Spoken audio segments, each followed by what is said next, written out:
Good morning. ये probably एक random video है, तो इसमें इधर फ्रीडो की रिव्यू मैं कर रहा हूँ। तो फ्रीडो से मुझे ये बाइक मिली है एक्सट्रीम 160i। हालत तो इसकी थोड़ी भी क्या बताऊँ, अच्छी तो दूर की बात, सही भी नहीं है। चली कितनी है ये? चली है ये, एक सेकेंड, 51,000 अराउंड चली है। ठीक है, तो ये तो ठीक है, इतना तो चल सकती है, इसमें कोई दिक्कत नहीं है। तो 51,000 जब चल रही है ये, इसका मेंटेनेंस भी उसी हिसाब से तो होना चाहिए, बट वो भी इसका है नहीं उतना मेंटेनेंस इसका। इसके थर्ड और फोर्थ गियर में अगर चलाओगे कोई, तो कितना आवाज़ आता है इसका, लगता है पूरे दांते टूटे हुए हैं इसके गियर के। बाकी तो मैंने इसको 1 महीने के लिए रेंट किया था, 1 महीने में 1200 किलोमीटर मैंने चला भी दी इसको। वैसे तो ठीक ठाक ही चल जाती है, वैसे उसकी हालत भी कुछ सही नहीं है। ये देख लो, मिरर ऐसे साइड में जाके लगा हुआ है, फिर बॉडी पैनल्स ये सारे ऐसे लूज़ है। इधर ये भी इधर ऐसे लूज़ ही है। और हाँ, एक और बात, जिसका जो इंजन लाइट है, एक सेकेंड, इसका जो ये इंजन लाइट है ये कंटिन्यू रहती है, ये जाती भी नहीं है। Check engine light continue on रह रही है, एबीएस भी कंटिन्यू ऑन रह रहा है, मतलब एबीएस भी काम नहीं कर रहा। और इंजन में भी फॉल्ट है, इंजन कभी कभी स्टार्ट स्टॉप हो जाता है खुद से ही ऑफ हो जाता है, फिर स्टार्ट भी नहीं लेता। वो भी डेंस ट्रैफिक में ऐसा हुआ था मेरे साथ। ट्रैफिक में चला रहा हूँ, अचानक से बाइक बंद पड़ गई, तो स्टार्ट नहीं ले रही है। साइड में लगाया, 5 मिनट इसको बंद करके रखा, फिर स्टार्ट हो गई। पता नहीं अभी है ये क्या चीज़। जब मैंने उनसे ली थी तब तो बहुत सही चल रही थी। बाकी और क्या बता, जब ली थी इसकी बैटरी डाउन थी पूरी। ठीक है, तो बैटरी के लिए मैंने कंप्लेंट लगाया था एक दिन, तो उसके बाद उस दिन कोई रिप्लाई नहीं आया। उस दिन शाम को रिप्लाई आया, फिर सुबह मेरी बैटरी की इशू हुई थी, वो स्टार्ट नहीं हो पा रही थी। किक मारा, किक से भी स्टार्ट नहीं हुआ, फिर इसको धक्के मार के फिर स्टार्ट हुई। फिर सुबह 9 बजे ये हुआ था, 9:30 को मैंने उनको कॉल करना शुरू किया, 11 बजे 12 बजे तक। फिर 10-15 मिनट बाद आधे घंटे में मैंने उनको कॉल किया, कोई रिसीव नहीं किया वहाँ से।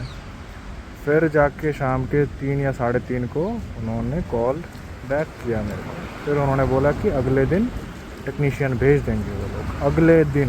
ठीक है, ये हुआ था मेरे साथ सैटरडे को, तो अगले दिन मतलब उन्होंने संडे की बात की थी। संडे की दिन मेरे पास कोई किसी का कॉल नहीं आया। फिर मंडे को कॉल आया कि बोल रहे सर अभी भेज रहे हैं। संडे को आपको कॉल किया था, आपने रिसीव नहीं किया। मेरे पास कोई ऐसा कॉल नहीं आया, कुछ नहीं हुआ। वो तो थोड़ा झूठ बोल दिया उन्होंने, मैं भी ये मानता हूँ। चलो ठीक है, फिर मंडे को आए वो लोग, आके उन्होंने बैटरी रिप्लेस कर दी। चलो फिर तो अभी उसके बाद सही चल रही है, बाकी देख लेते हैं। ठीक है, थैंक यू जी, देख लेते हैं बाकी। नेक्स्ट जब रेंट करूँगा फिर देखूँगा उसकी क्वालिटी कैसे मिलती है। इसकी क्वालिटी तो पूरी बजी पड़ी है, साइड से भी मरी पड़ी है, तो यहाँ पे टूटी है, इधर से पहले से ही टूटी है।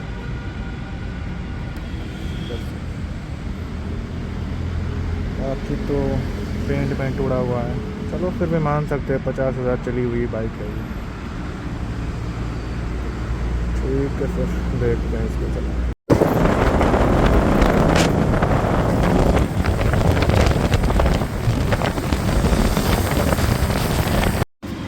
एक और बात, इससे मैंने लॉन्ग राइड भी एक करी है 1200 किलोमीटर का अराउंड, तो उसमें 90-100 में मैंने क्रूज़ किया है। ऐसे उसमें तो कोई दिक्कत नहीं आई, 90-100 में चल गई है बहुत अच्छी खासी। माइलेज भी अच्छी खासी दे दी इसने, लाइक 35 के अराउंड तो दे ही दी इसने। चलो बाकी वो तो मान सकते हैं इसमें, चलो ठीक ठाक ही है वैसे। बट वही है, फ्रीडो को थोड़ा इनका मेंटेनेंस का भी ध्यान रखना चाहिए कि इतना इंजन में से साउंड आ रहा है, फिर बॉडी पैनल सारे लूज़ होके पड़े हुए हैं। तो इन शॉर्ट मैं बोलना चाहूँगा कि बाइक्स उतने थोड़े मेंटेन्ड नहीं हैं। ठीक है, तो इंजन तो चल जाएगी, मैंने चला लिया है, बट एबीएस अगर काम नहीं कर रहा, वो तो एक सेफ्टी इशू ही हो जाता है ना। इसमें एबीएस का फीचर आता है, फिर भी आप एबीएस का मेंटेन नहीं कर रहे हो, ABS की लाइट इसमें कंटिन्यू जलती है। और हाँ, इसमें कभी कभी बीच में ABS ऑन हो जाती है खुद से, जिसमें वो बार बार गियर मतलब क्या बोलते हैं इसको, ब्रेक लीवर को पीछे धकेल देती है, फिर ब्रेक भी नहीं लगता। इतना इशू हो रहा था इसमें। वो एक दो बार ही हुआ है फ़िलहाल, बाकी और नहीं होना चाहिए। अगर होता है ये तो बहुत बड़ा रिस्क हो जाता है। फिर देख लो फ्रीडो वालों, सर्विस करवा लो, मेंटेन करवा लो, बाकी आपकी बिज़नेस तो फिर चल जाएगी। अच्छी खासी सर्विस तो है। सबसे सही बात इनकी ये है कि वो कोई सिक्योरिटी डिपॉजिट नहीं देना पड़ता, वो चीज़ सही है। बट अगर किसी का मतलब एड्रेस प्रूफ नहीं है, उसमें इशू हो जाता है, उसमें तो वो बाइक नहीं देते। तो अगर कोई दिल्ली से बाहर वाला सिर्फ घूमने के लिए कोई आके ले रहा है, तो वो तो ठीक से नहीं ले पाएगा कि मैं तो यहाँ पर रेंट पे रहता हूँ, मैं तो रेंट के लिए रेंट एग्रीमेंट दे दिया, तो उन्होंने वो मान लिया। बाकी जो बाहर से आके ऐसे रैंडमली रेंट करना चाहेंगे कोई टूर के लिए, वो तो नहीं कर पाएंगे। तो चलो वो भी आप इम्प्रूव करवा लो, देख लो। Good bye.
चार्ज दो ना मेरे को।